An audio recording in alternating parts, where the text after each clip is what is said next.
Bonjour tout le monde. Dans cette vidéo, nous allons faire l'exemple 5. Donc, c'est dans les premiers exemples d'intérêt composé. On va les faire de deux façons. Je vais les faire de manière algébrique à l'aide de la formule, donc à l'aide des formules plus haut ici. Une ou l'autre sont équivalentes. Et je vais aussi les faire à l'aide de la calculatrice financière. Autant une ou l'autre va nous donner le même résultat, évidemment. Et on va pouvoir se familiariser un peu plus avec la calculatrice financière. Donc ça ici, si on lit la question, donc l'exemple 5, un industriel vient de négocier un taux d'intérêt de 9% composé annuellement. Donc on sait que les périodes sont des années. Pour un placement de 100 000 ça ici, donc mon montant initial, dans une institution financière pour une période de 3 ans. Quel montant cette transaction permettra-t-elle de cumuler au bout de 3 ans? Donc, dans la question, on comprend ce qu'on cherche, c'est la valeur finale. Okay, donc, la valeur cumulée. Je vous rappelle, j'ai mis en stylo bleu plus les éléments que je vais avoir besoin pour ma calculatrice financière. Donc, c'est les notations plus anglaises. Donc, future value ici, ou valeur cumulée, c'est ce qu'on recherche. On avait comme information le placement de 100 000 au début. Donc, mon 100 000, ma valeur actuelle. Mon taux d'intérêt ici est de 9%, donc 9% par année. Et j'ai aussi 3 périodes de capitalisation, donc 3 années, 3 ans. Donc, première façon qu'on peut résoudre le problème, c'est en utilisant la formule ici. Donc là, j'ai pris elle du milieu, mais ça peut être autant une ou l'autre, c'est la même formule finalement. Et je vais juste remplacer chacun des éléments finalement. Donc, le VA vaut 100 000, j'ai N qui vaut 3 et j'ai 9% par année, donc je vais l'écrire en nombre décimal. Et tout simplement, on a juste besoin de calculer ça ici avec n'importe quelle calculatrice, ça pourrait fonctionner. Donc, un peu pour réexpliquer un peu la formule, ce qui se passe, c'est que j'ajoute 9% à chaque année. Donc, étant donné que j'ai 3 ans, je vais avoir cette opération-là. Quand on le pitonne, ben, on va obtenir le 129 502,90 cents. Et j'ai schématisé un peu là, ce qui se passait ici. Donc, j'ai déposé un 100 000 et à la fin, ben, je reçois un 129 000 et des poussières. Donc ça, on l'a fait de manière algébrique. Si maintenant, je voulais plutôt utiliser ma calculatrice. Donc, pour utiliser la calculatrice, okay, je vais avoir besoin de mes 4 éléments qui sont ici. Si ce n'est pas déjà fait, je vous conseille de bien aller voir là, la vidéo d'introduction à la calculatrice financière. Maintenant, bon, ben, on va l'utiliser. La première étape à toujours faire avec la calculatrice financière, c'est toujours de nettoyer sa mémoire. Donc, ça ici, Clear All. Donc là, j'ai tout nettoyé. Et là, je peux rentrer chacune de mes données. Donc, si je veux rentrer 100 000, ça ici, Present Value. Donc, je l'insère là-dedans. 9%, ça ici, vous ne le mettez pas en nombre décimal, mais je vais vraiment mettre 9. Et je vais appuyer sur le I sur Y, c'est ici. Et 3 pour le M. Donc là, j'ai rentré toutes mes valeurs qui étaient connues. Et ce que je veux obtenir, c'est Future Value, le FV, c'est ici. Et j'obtiens mon résultat. Et on voit finalement que c'est le même résultat. Okay? Sauf que la calculatrice m'a donné un signe négatif. Je vais expliquer un petit peu plus pourquoi ça donne un signe négatif. C'est vraiment dans l'optique vraiment comptable. Donc, exemple, c'est comme si on s'était placé dans le contexte de la banque, en fait. C'est-à-dire que lorsque vous avez déposé 100 000 la banque, c'est comme si elle avait reçu, dans le fond, 100 000. Tandis que lorsqu'elle vous redonne le 129 000, ben, elle vient de perdre 129 000. Donc, on peut le voir un peu comme une balance de vérification en quelque sorte, là, dans le sens que vous avez des crédits du débit. Donc, c'est plus dans cette optique-là. En tant que tel, il faut juste en avoir conscience. Et le résultat qui est là, ben, ça nous donne le bon résultat, on fait juste enlever le négatif. Et ça nous donne exactement la même chose que la formule nous donnait. Donc ça, juste penser à enlever le négatif, c'est une chose. Pour le prochain sous-numéro, ça va être bien important de comprendre, en fait, de placer un négatif à quelque part. On va regarder le B et on va aussi le faire avec la calculatrice tout de suite après. Donc si on va au B, juste ici, donc dans combien d'années aura-t-il au moins 250 000? Donc, on reprend le même problème. Et cette fois-ci, bien, on nous a donné le future value. Et ce qui change, c'est on veut connaître le n. Donc, le nombre de périodes, donc le nombre d'années. On va le faire de manière algébrique en premier. Donc, c'est la même formule. On connaissait cette fois-ci la valeur cumulée, la valeur de départ, l'intérêt, et c'est le n qu'on recherche. Remarquez que le n est au niveau de l'exposant. Donc, si éventuellement, là, mon but, ça va être d'isoler n de manière algébrique, étant donné que n est au niveau de l'exposant, c'est sûr que dans mes opérations, dans mes étapes, je vais avoir utilisé le log. Parce que le log, c'est vraiment l'outil algébrique qui permet d'isoler un exposant qui est inconnu. Donc, on va, si jamais c'est pas bien saisi, vous pourrez retourner voir aussi là, la vidéo sur le rappel des logarithmes. Donc, on va commencer. J'ai ma formule.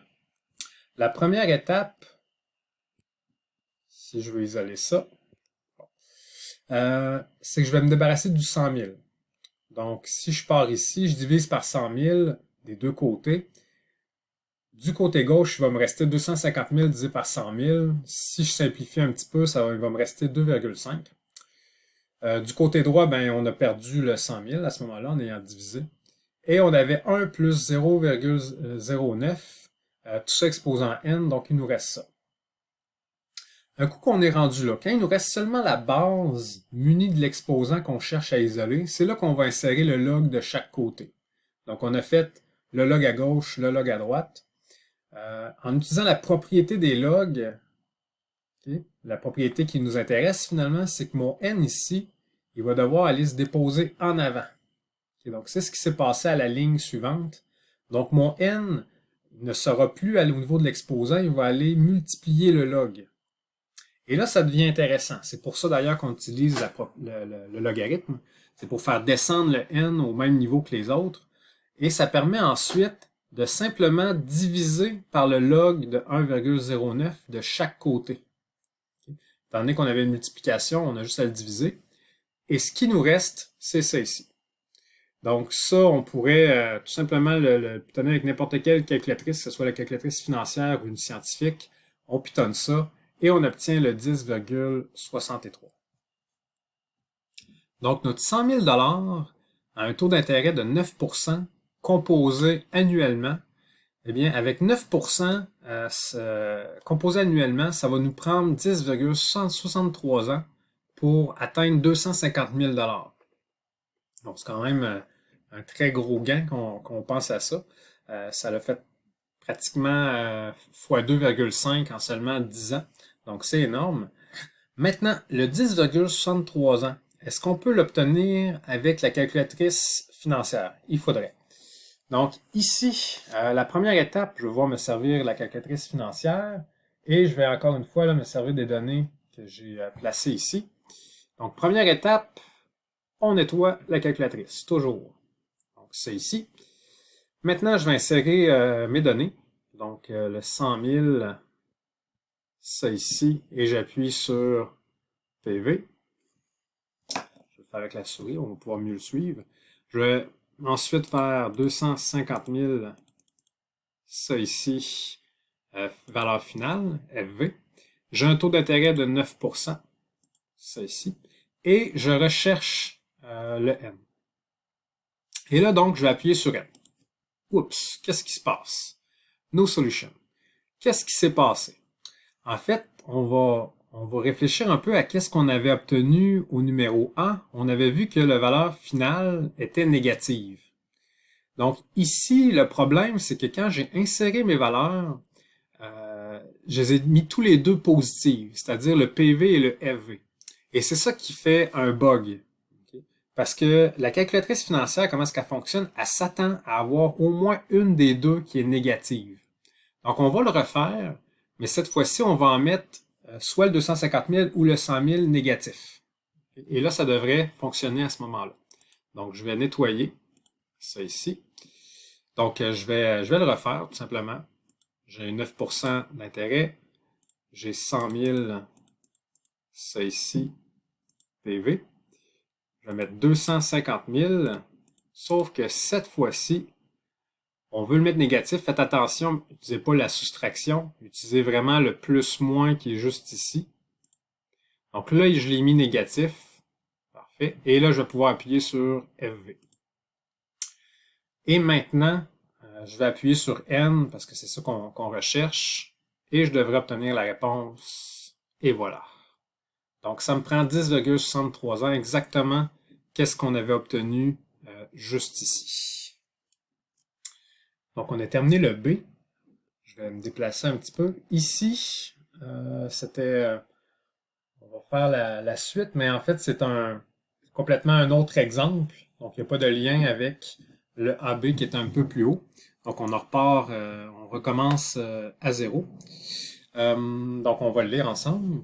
Il y a 5 ans, c'est ici, on a acheté une maison de 72 000 et aujourd'hui, on la revend 95 000. Donc, on a fait un profit.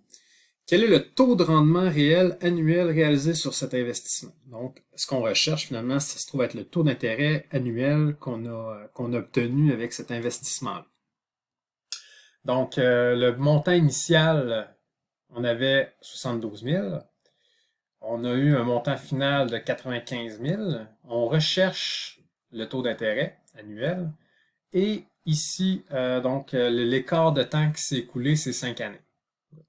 Donc, on place tout ça dans la formule. Donc, on va le faire algébriquement comme tantôt. Donc, on place les éléments dans notre formule, ça ici. Et ce qu'on recherche, ça se trouve à être le I, le taux d'intérêt. Donc, première étape, on va, pour isoler algébriquement le I, on va commencer par diviser par 72 000 de chaque côté. Comme ça, il est disparu à droite et on l'a divisé à gauche. Ça ici, on peut facilement simplifier là, cette fraction-là en barrant les zéros. Il nous reste 95 sur 72. Quand on est rendu à cette étape-là, okay, qu'il nous reste seulement 95 sur 72, ce qui nous reste pour isoler le I, entre autres, le I là, il est dans parenthèse et par-dessus la parenthèse, on a un exposant 5. Pour enlever l'exposant 5 dans le processus qu'on essaie d'isoler, isoler le I, ben, l'opération inverse d'un exposant 5, c'est de faire l'exposant 1/5. Donc, si je fais exposant 1/5 de chaque côté, okay, ça va faire éliminer mon exposant 5.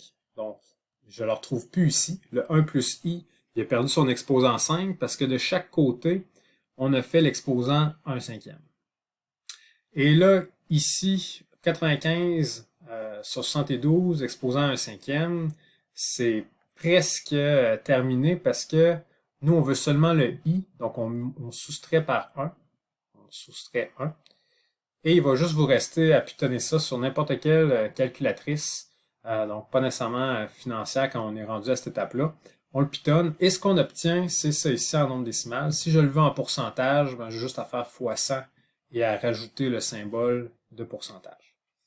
Donc ça, c'était la façon algébrique de résoudre le problème.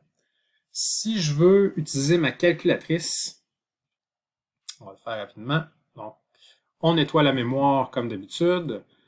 Je vais aller insérer 72 000, ça ici, en PV. J'ai 95 000 en valeur finale. Ça ici, on n'oublie pas de changer le signe, donc je le mets négatif. Ça ici. Et j'ai 5 années d'écoulées. Ça ici. Tout est bon, tout est inséré. Il me reste juste à appuyer là-dessus. Et on obtient 5,7. Donc ça, c'est en pourcentage, 5,7%. Donc, dans cette vidéo, on a fait des numéros de taux d'intérêt composés qu'on a fait autant algébriquement qu'à l'aide de la calculatrice financière. Donc, ça termine cette vidéo. Vous êtes prêts pour les exercices.